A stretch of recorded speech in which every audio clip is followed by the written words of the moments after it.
The S&P 500, home to the top 500 companies like Apple, offering a mix of industries and sectors, preserving innovation around the globe. Billions are traded every day by firms and small investors. S&P 500 is the place where millions are made or all is lost.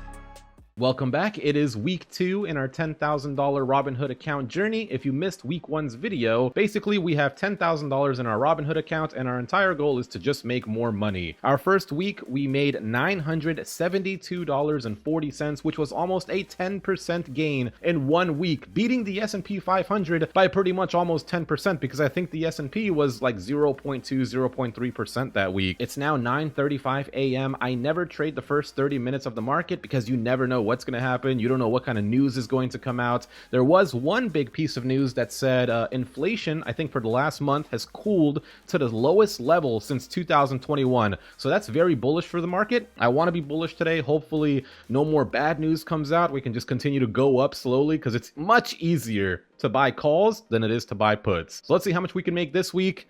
Hopefully a lot of money. Drip check, right? Drip check, Chris, too smooth. And it's 3 million. God did it. God did it. I was kind of busy today. I had a couple other things that I was working on, but I did make a couple trades. It's now 4:07 p.m., so the market is done. The first one was an SPX 5870 put. I paid $670 for that, and I came out with a $100 gain on that one, so that one was really good. Anytime you can make 3 digits is very nice. If I could get up to making 4 digits on a play, ooh, that's going to be awesome. The second play I made was an SPX 5860 put again. $530 on that for a $50 gain.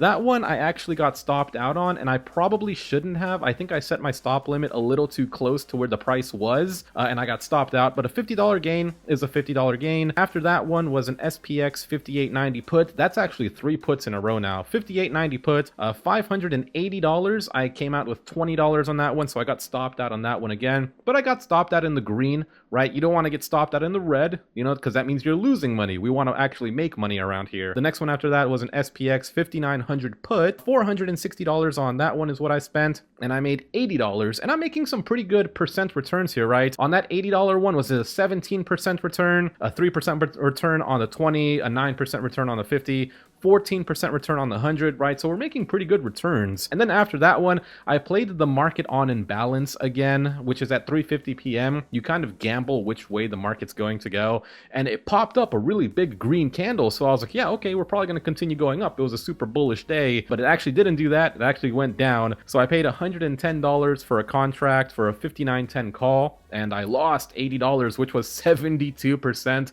pretty much all of it. At least I got to salvage the $30, and then I actually played the trend after that. I bought an SPX 5885 put for $100, and I came out with a $35 profit, which was 35%, so I guess that was cool.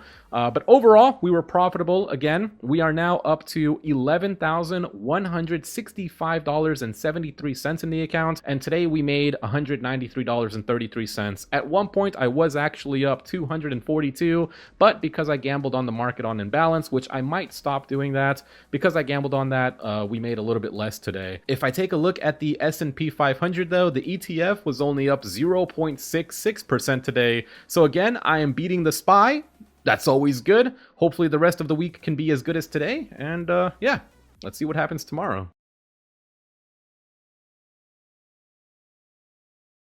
The first one was an SPX 5910 put, spent $610, and I made $30 on that. I actually got stopped out. The next play after that was an SPX 5930 call. $710 is what I spent, and I made another $30. The one after that was an SPX 5930 call, and I actually did 2 contracts this time because I got tired of making $30. And what was crazy about that was that I only made $30 on a $1,100, almost $1,200 play. Not fun, not fun. I kept getting wicked out. I'm having an issue with Robinhood where this has just started, like, I don't know, recently. I don't know if it started today or it started last week, but when I set a stop loss and I click to replace it, it does not replace it. Even if I put in a replacement order, it doesn't replace the one that I already had. So I end up having 2 orders, but the one that I put in first is the one that has like priority. It's so bad. Like Robinhood, I don't know what's going on with Robinhood with that. After that though, I did an SPX 5915 put, spent $1,000 on that as well. for a $40 gain. Again, I got wicked out. I think that one I was kind of happy to get wicked out. I might have been down a little bit, and the market was pretty choppy today. Again, it's OPEX, so market was, I mean, it did go up, don't get me wrong. It's just I did a put there. When you're buying a put and the market's going up, you kind of want to get out of that, right? Because you don't want to get stuck in something bad. After that, though, I did buy another put, an SPX 5925 put. Almost $2,000 is what I spent on that, but I came out with a $300 profit. That was 15%. So that was freaking awesome. This is going to sound pretty bad because I'm recording it in Final Cut Pro, but I just want to mention that I did a $50 play at the very end of the day and ended up with a $25 profit. So I just wanted to include that in the video to make sure that we have every dollar accounted for. 2 trading days, we got the account up to $11,576.12. $410 was the profit today. Luckily, they were all profitable. They weren't always. I was in a couple of these trades and I was down like $50, $100, $150. But you just got to believe in your plays.